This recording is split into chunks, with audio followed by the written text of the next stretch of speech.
ಎಲ್ಲಿ ನೋಡಿದ್ರು ಕೂಡ ಓಂ ನಮಃ ಶಿವಾಯ್, ಓಂ ನಮಃ ಶಿವಾಯ್ ಅಲ್ವಾ?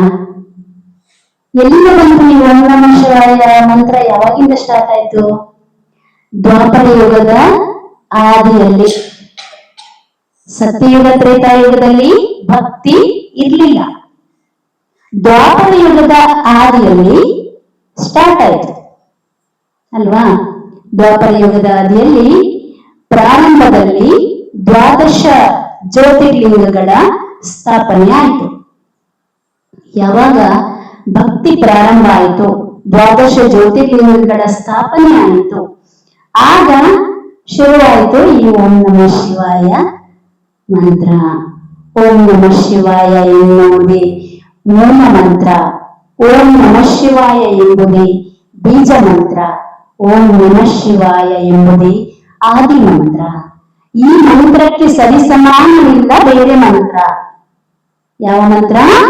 ಓಂ ನಮಃ ಶಿವಾಯ ಅನ್ನುವ ಮಂತ್ರಕ್ಕೆ ಸಮನಾದ ಮಂತ್ರ ಬೇರೆ ಇಲ್ಲ. ಭಗವಂತನಿಗೆ, ಶಿವನಿಗೆ ಬೇರೆ ಏನು ಬೇಕಾಗಿಲ್ಲ. ಅವನಿಗೆ ಆಡಂಬರ ಮಾಡ್ಬೇಕಾಗಿಲ್ಲ, ಅವನಿಗೆ ವೆರೈಟಿ ತಿಂಡಿ ಕೊಡ್ಬೇಕಾಗಿಲ್ಲ, ಅಥವಾ ಚಿನ್ನ, ದುಡ್ಡು, ಬೆಳ್ಳಿ ಇದರಿಂದ ಎಲ್ಲ ಅಲಂಕರಿಸಬೇಕಾಗಿಲ್ಲ, ಅದನ್ನು ಕೊಡ್ಬೇಕಾಗೂ ಇಲ್ಲ. ಅವನಿಗೆ ಬೇಕಾಗಿರೋದೇನು? 3 ಎಲೆಯ ಬಿಲ್ವಪತ್ರೆಯನ್ನ ಕೊಟ್ಟರೆ ಸಾಕು, 3 ಜನ್ಮದ ಪಾಪ ವಿನಾಶ ಮಾಡ್ತೀನಿ ಅಂತ ಭಗವಂತನ ಮಹಾವಾಕ್ಯ ಇದೆ ಅಲ್ವಾ?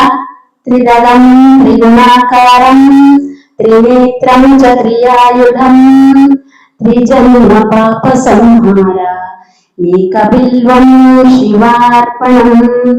ಒಂದು ಬಿಲ್ವಪತ್ರೆ ಕೊಟ್ಬಿಟ್ರೆ ಸಾಕು, 3 ಜನ್ಮದ ಪಾಪವನ್ನ ಸಂಹರಿಸಿಬಿಡ್ತಾನೆ ಭಗವಂತ ಶಿವ.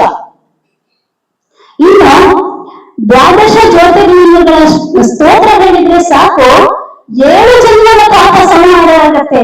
ಎಷ್ಟು ಸುಲಭ ಅಲ್ಲ? ಏನು ಕೊಡ್ಬೇಕಾಗಿಲ್ಲ ಭಗವಂತನಿಗೆ, ಕಷ್ಟ ಪಡ್ಬೇಕಾಗಿಲ್ಲ, ಏನು ಕೊಡ್ಬೇಕಾಗಿಲ್ಲ ಅಲ್ವಾ?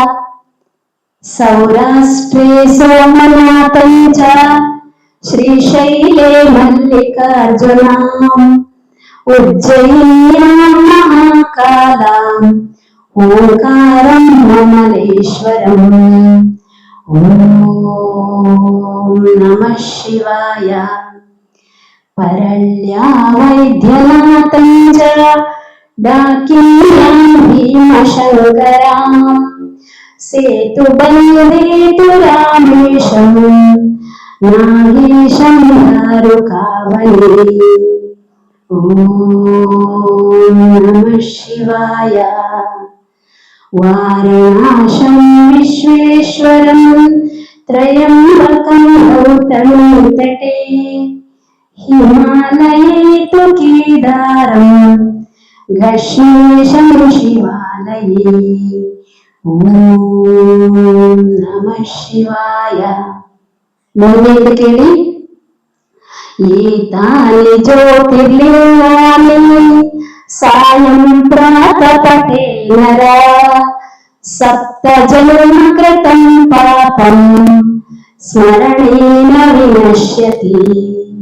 ಈ ದ್ವಾದಶ ಜ್ಯೋತಿರ್ಲಿಂಗಗಳ ಸ್ತೋತ್ರ ಏನಿದೆ, ಇದನ್ನ ಬೆಳಿಗ್ಗೆ ಸಂಜೆ ಹೇಳಿದ್ರೆ ಸಾಕು, ಎಷ್ಟು ಜನ್ಮದ ಪಾಪ ಸಂಹಾರ ಆಗ್ತದೆ?